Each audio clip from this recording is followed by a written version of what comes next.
In last week's episode, we talked about 3 revenue streams to get you higher income in 2023. Today, I'm expanding upon those 3 and adding in 2 more revenue streams that I really think are going to help level you up. Previously, I talked about why I suggest digital products and affiliate marketing, both for you starting an affiliate program and also becoming an affiliate. And I shared why I love these revenue stream options and also how to best implement them for your business. In part 2 of this series, I'm adding on 2 more revenue streams. So let's just dive on in. You're listening to the Legal Paige podcast, where we chat about life and business with a legal twist. I'm Paige, attorney and photographer helping online businesses and creatives tackle their business dreams without breaking out in hives. No more legal mumbo jumbo. This podcast features simple, bite-sized advice that'll have you legally legit in no time. Are you ready? Let's get started.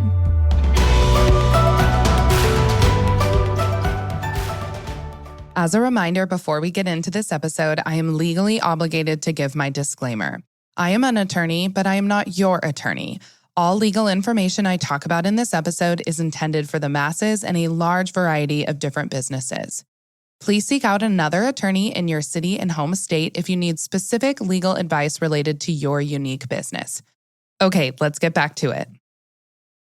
If you haven't listened to part 1 of this series yet, please go back and make sure to do so because these next 2 revenue streams stem from the first ones that I discussed there. Again, that's last week's episode. We have a part 1 to the series and a part 2 to this series. You're currently listening to part 2 of the series. It's always good to listen to part 1 first. So the 4th revenue stream you could implement in 2023 is creating a course. I'm going to talk about this from kind of a different perspective. I know we've learned and you've heard, and there's been buzz in the industry for probably the past decade about course creation. Too many businesses' earning potential, though, is limited by the financial exchange of your time for your customers' money. Literally, quite literally, the only way you can earn more money is by exchanging more of your time if you stay in this bubble. And an online course is a way to funnel more people to your business, create more impact, and not trade all of your time away for money. It is, quite simply put, online course creation is the number 1 way to passive income over the past decade or 2, especially in the online industry. Now, if you already have an online course, maybe what I talk about here is just going to help you level up that course. If you don't have an online course and you've been thinking about creating one, but you don't know what to do, I'm going to talk about that as well. And if you're like, I feel like there's too many courses out there, just hear me out on this. And then also, I've given you I'm going to give you 4 other like revenue streams to implement in 2023. Choose one of the other ones. So overall, the great thing about online courses is that once you have created the online course, you have something substantial to sell many times over. I talk about this after I talked about a digital product creation because, again, I think a digital product is similar to like 10 to 20% of what you would offer in a huge online course. You can enroll 1 student in the online course and you can sell to 1 million people in an online course versus having to work for your clients and do like customized work for each specific person that you cater to and serve. In an online course, you're serving to the masses. And the effort part of it for online courses is all front loaded. So I always tell people creating an online course is not for the weary. Like it is hundreds of hours of work on the front end. I've created a couple. Some of them have flopped. Some of them have done okay. Some of them are implemented into now our evergreen funnels, which is great. But the main thing you want to do is don't just build a course because you think people will want the course. You absolutely have to do discovery calls. You absolutely have to figure out like what are the pain points that people are looking for. You can do this just with like your one-on-one clients that you're trading time and money for. So you ask them like, what if you were to DIY this on your own, what would you want to learn about in an online course? The good news is you can create a course on literally anything. Okay, I promise you. I mean, right down to how to make bread or how to use your crafting Cricut machine. I just met someone who has this huge membership and online course about that.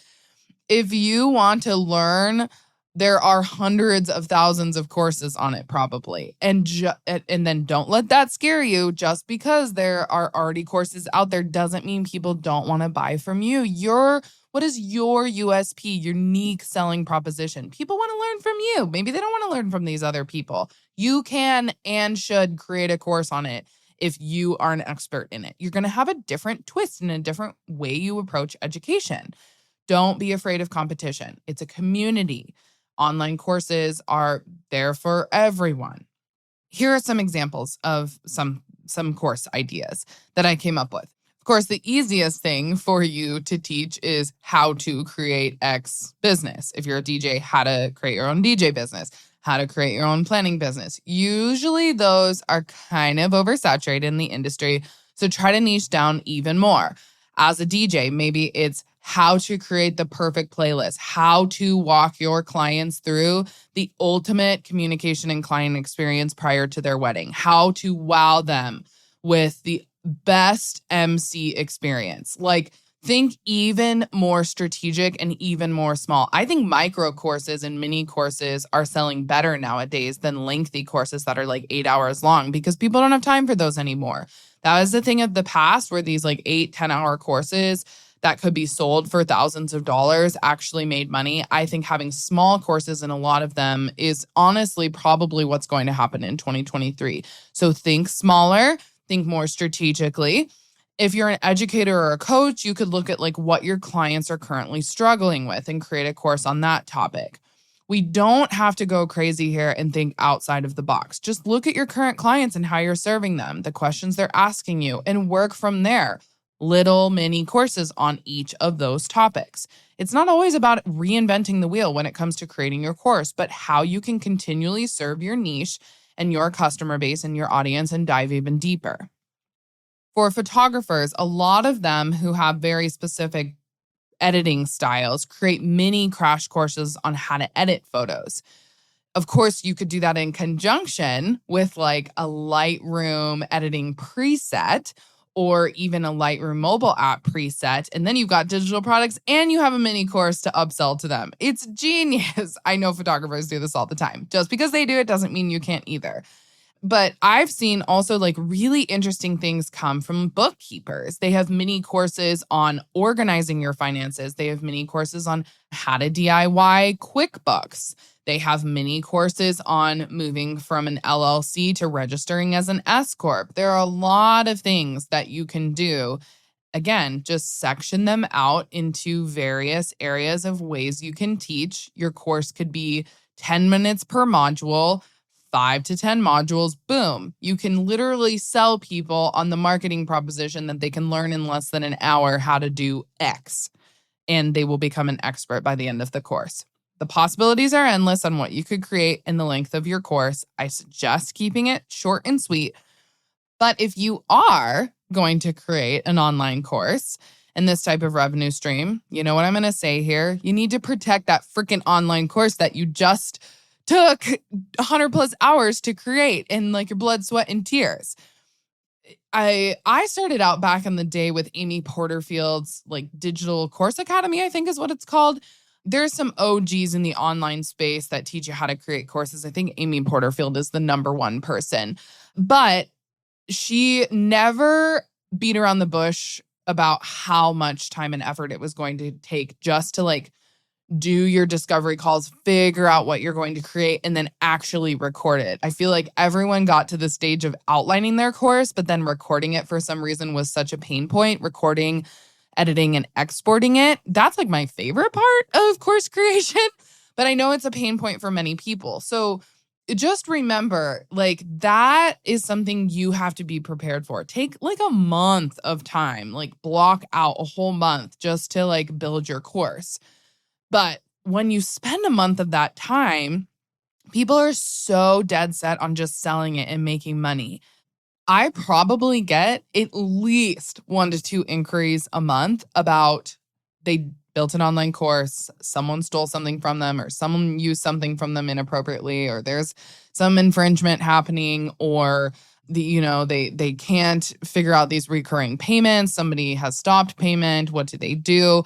And they didn't have an online course agreement that their customers signed prior to purchasing the course. So similar to digital product streams that I mentioned in last week's episode, there are horror stories about people stealing information inside their course, being taken right out from under them, logins being shared with online courses, people, like utilizing their access code for like 10 different people, licenses to use here. That's the infringement and breach of contract I'm talking about. I don't want those same nightmares to be your reality. That's why I highly, highly, highly recommend acquiring an online course contract that includes clauses like, how does an installment or payment plan happen? What are your policies surrounding that? What is your refund policy? Is there like any type of guarantee? Is there a 30-day refund policy, but you have to submit like all of the work you've done and why it hasn't created you any type of outcome? Or is it a no questions asked refund policy? Student contributions. So if students are commenting or contributing, like, are those confidential? How do they have contributions to your online program? Where can they make those contributions? Of course, copyright, who owns the slides, who owns the course, who owns the digital downloads. You as a business owner, make sure you're putting copyright in the year and your business logo on everything. Termination. So can they terminate at any time? Or if they terminate, there's probably no refund if they've paid their full amount and they've had access to the course. So much more. Like, I could go on and on about what needs to be in an online course agreement. But again, this contract, similar to digital product purchase and use agreements, are going to be linked in your checkout page. And you want customers to review and sign it prior to purchasing.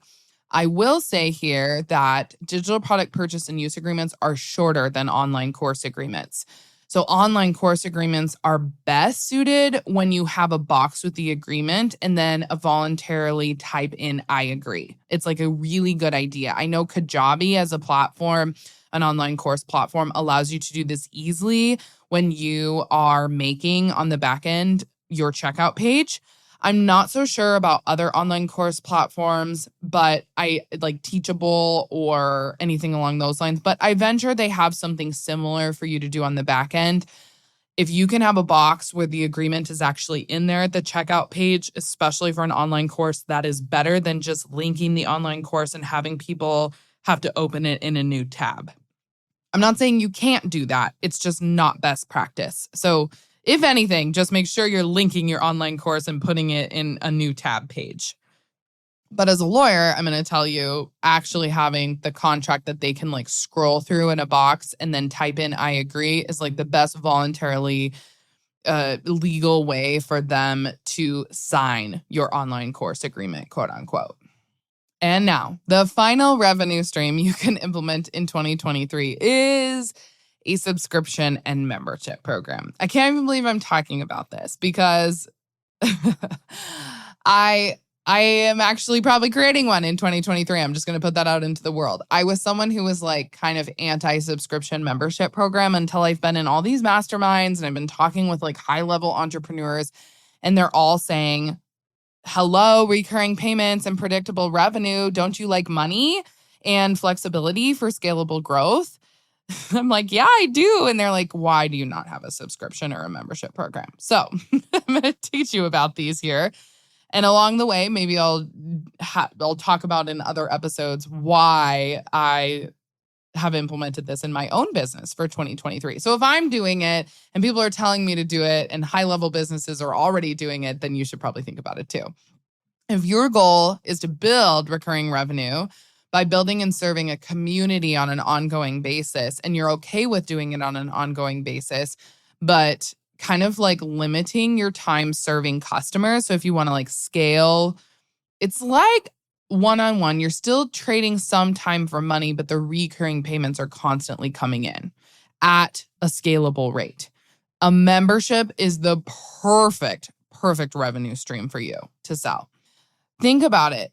Netflix, HBO Max, Apple Music, Spotify, those like big membership programs and subscriptions, they make billions now. They were the first ones to do it. And then the pandemic era really introduced both consumers and retailers to a new way of doing business through membership programs where your customers subscribe on like a monthly basis. Sometimes there's a minimum level of commitment of say 3 months or 6 months that you're locked in. But then thereafter, your customers have the ability to bow out when they want. It like gives them a lot more control over like deciding if they like your membership program or like getting a little feeler for it and then being like, nah, this isn't for me. I'm going to go try something else. But the revenue model of a membership program boosts bottom lines and elevates customer satisfaction. It's literally quickly becoming what all top-tier online businesses are trending towards. More and more coaches, teaching platforms, social media gurus, and even service providers are all adding in subscription-based revenue streams to their business. And I always say, if you want to know where the market is headed, just look at what top companies in the world are doing for an indication of what they may have uncovered via their research. Use their research. Don't do your own. And guess what? They have hundreds of thousands of actual like ideal customers, 10 times, 100,000 times more than what you have that they can actually do research on. And if they are moving to subscription membership models, so should you.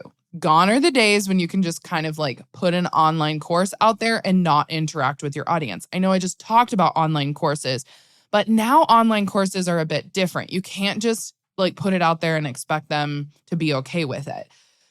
People want lives in membership groups. People are combining digital courses and membership programs. Like it's a dual approach to this new venture in the online world. People want to be actively commenting and engaging with members, especially you as the CEO and the face of the brand. It's key to the online industry success right now. Doing some extra nurturing of your ultimate customers and being like, I'm here with you to like guide you through this process. It helps grow customer satisfaction and retention. They want to know that you're actually there to help them. They want your time. They want your presence. People are desperately craving that human approach and interaction. So as the face of your brand, it's imperative right now to show up. And that's why I think subscription membership programs are the way to go. Now, if the idea of a membership sounds good, but a little far-fetched in terms of what you create, I've got a few ideas for you. Photographers. I know I have a lot of photographers that listen to this podcast. If you could go a few ways here with your membership and subscription. If you're passionate about education, you could create exclusive content for other photographers you mentor in a group environment. Or you could have like a stock photography membership. Or you could, if you're like a boudoir photographer, you could literally have a membership about how people can book more boudoir clients. And you could include all kinds of things in there. Email templates, templates for Instagram stories, templates for captions, templates for stock photography, templates for like Canva graphic images. You could even have a membership as a photographer for coordinating mini sessions throughout the year or headshots and like how to create an extra $10,000 every, quarter. Boom, you have an extra $40,000 a year. So that's for photographers. For coaches, I'm thinking here.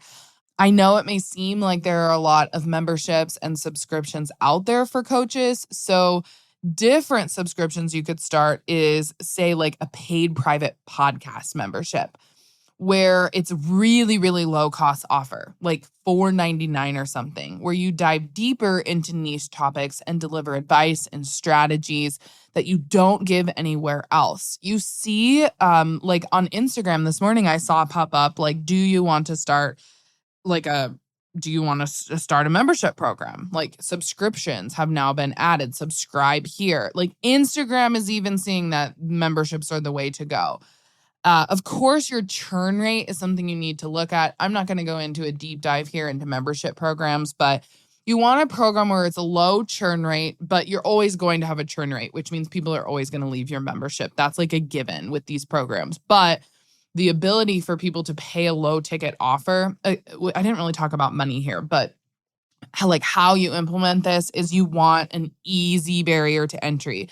Anywhere from like $5 to $20 is easy for people to justify once a month. If it's more, you're going to have to give a lot more in the membership for them to feel like, okay, this is worth it for me to pay $47 or $67. I know people do it, but you're going to have to build out a pretty sick membership program if that's how much you want to charge.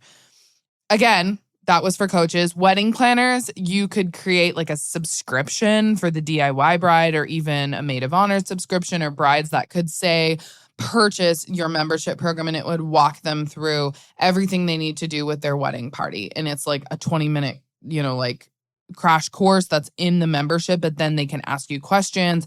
And basically your churn rate is like every year, right? Because usually it's a year for people to plan a wedding on average. I'm actually not sure about that average, but I would just venture it's around a year.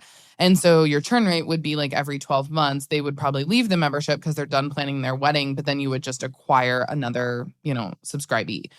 You can literally teach them everything in a membership program. It's cool because you want to under promise and over deliver, just like you would in an online course. But in membership programs, it's so much easier to do because you just tell them like what they get. And then if you do a surprise live, or you add in another mini crash course, or you add in like a private podcast membership to your subscription, people are like, holy moly, I'm getting so much more than I thought I would for this price. Like, I'm never going to leave.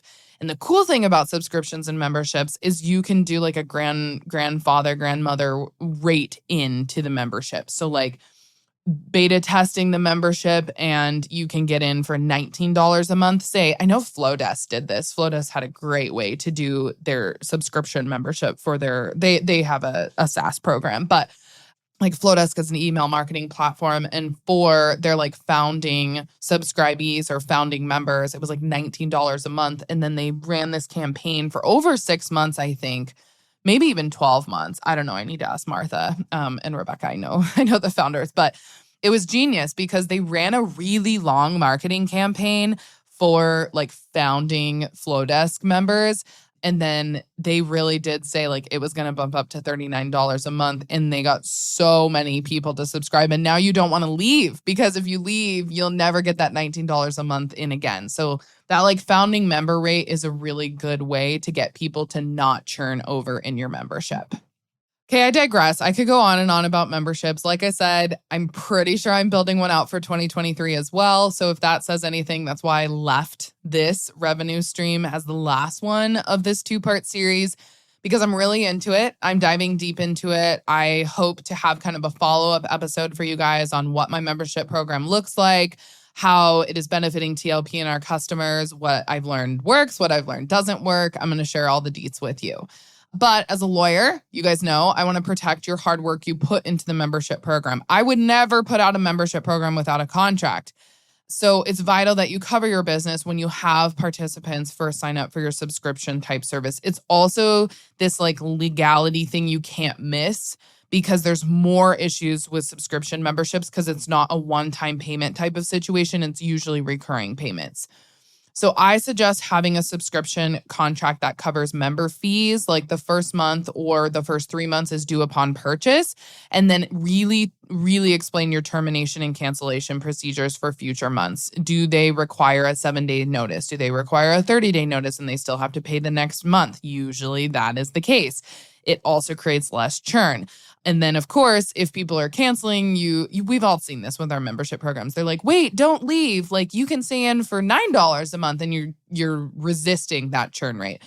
Terms of your membership need to be in your membership contract so they can get continual access to your membership hosting platform so long as they pay their monthly dues, immediately revoke access when they don't pay.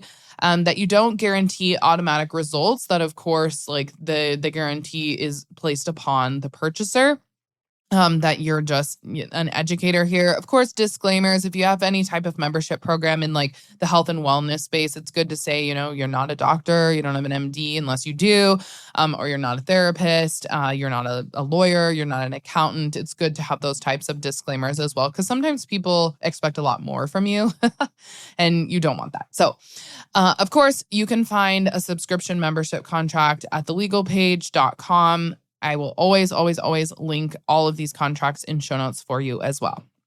Now, I've just shared in the past 2 episodes in this 2-part series, the 5 revenue streams to implement in 2023. And I want to recap what I recommend you start exploring now at the end of 2022 to get ready for 2023. So think about a digital product or a suite of digital products, starting an affiliate marketing program, becoming an affiliate for other businesses, creating an online course, or having a subscription membership program.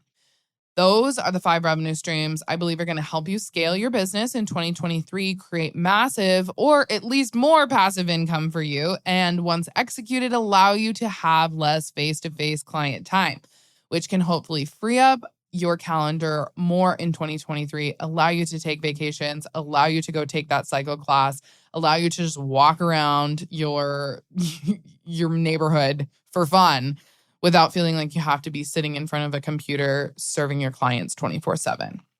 Which revenue stream are you going to create in 2023 out of these 5? Feel free to DM me on Instagram so we can chat more about yours. I'm all about it. Like I said, I'm doing this next year, and I'd love to walk alongside this with you. So you can find me at The Legal Page on Instagram, and you can also join our Facebook community, The Legal Page community on Facebook. You can request to join. It's free, and we can chat about stuff in there as well. I've also linked the contracts that we've talked about in today's episode and in last week's episode in the show notes. And of course, you can always visit thelegalpage.com for our full contract catalog. Thanks again for sticking with me for these 2 episodes. I hope they were helpful for you to really get the wheels turning as you're moving into the new year and moving into the winter season. As always, I'm Paige Griffith, the voice of the Legal Page podcast, the lawyer behind the Legal Page, and just an entrepreneur that can't help thinking about what's next. And it was fun to really dive into different revenue streams and passive income that I have loved doing over the course and trajectory of my business that I hope will benefit you as well. Thanks so much for listening to this episode of the Legal Page podcast. See, I told you being legally legit isn't so scary. Be sure to visit thelegalpage.com for all show notes. And it would be super awesome if you could head over to iTunes and leave a review. Last but not least, don't forget to join my free Facebook group for unlimited legal and biz Q&A. Chat soon, Legal Pagers.